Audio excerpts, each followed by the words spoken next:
যেই সময় হজ আদায় করা ফরজ ওই সময় কি আদায় করবেন নাকি বিলম্ব করা যাবে? এই আলোচনাটা একটু ক্রিটিক্যাল, একটু স্পর্শকাতর, এটা ভালোভাবে জানবেন। সমাজে দেখবেন কিছু কিছু মানুষ সম্পদের মালিক, অনেক অর্থ সম্পদ।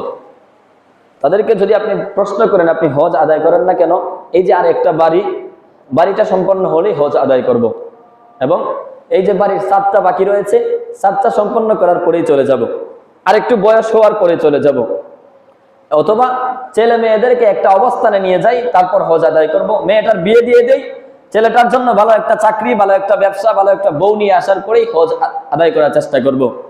এগুলো কি হাদিসের মিসদাক? এগুলো কি হাদিসে আছে? এটা আমাদের জানতে হবে। নবী মুহাম্মদ সাল্লাল্লাহু আলাইহি ওয়াসাল্লাম বলেন, মান আরাদাল হজ্জ ফালইয়াতাআজ্জাল, কোন ব্যক্তি যদি হজ আদায় করার ইচ্ছা পোষণ করে, মানে কোন ব্যক্তি যদি হজ পালন করার সামর্থ্যবান হয়ে যায়, তাহলে ফালইয়াতাআজ্জাল, সামর্থ্যবান যদি আজকে হয়ে যায় কালকেই যেন ওই ব্যক্তি হজে যাওয়ার প্রস্তুতি নেয়। কেন? ফাইন্নাহু ক্বাদ ইয়ামরাদুল মারিদ ওয়া তাদিল্লুদ দাল্লা ওয়া তা'রিজুল হাজ্জা, কেননা ফাইন্নাহু ক্বাদ ইয়ামরাদুল মারিদ, ওই ব্যক্তি এখন সামর্থ্যবান আছে, অর্থ সম্পদের মালিক আছে, কখন যে ওই ব্যক্তি অসুস্থ হয়ে যায় এটা তো ওই ব্যক্তি জানে না, অথবা আচমকা কোনো জিনিস ওই ব্যক্তির সামনে এসে যায়, কোনো প্রয়োজন এসে যায়, অথবা কোনো জিনিস ওই ব্যক্তির কাছ থেকে ওই সময় চলে যায়, অথবা এমন প্রয়োজন ওই ব্যক্তির সামনের মধ্যে এসে যাবে যে ওই ব্যক্তি আর জীবনে হজ আদায় করার সময়ই পাবে না।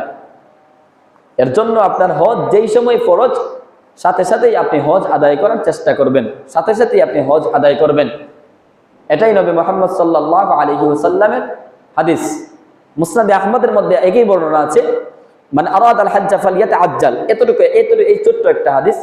কোন ব্যক্তি যদি হজ আদায় করার সামর্থ্যবান হয়ে যায়, হজ পালন করার ইচ্ছা পোষণ করে, ওই ব্যক্তি যেন সাথে সাথেই হজ আদায় করে। নবীজির হাদিস।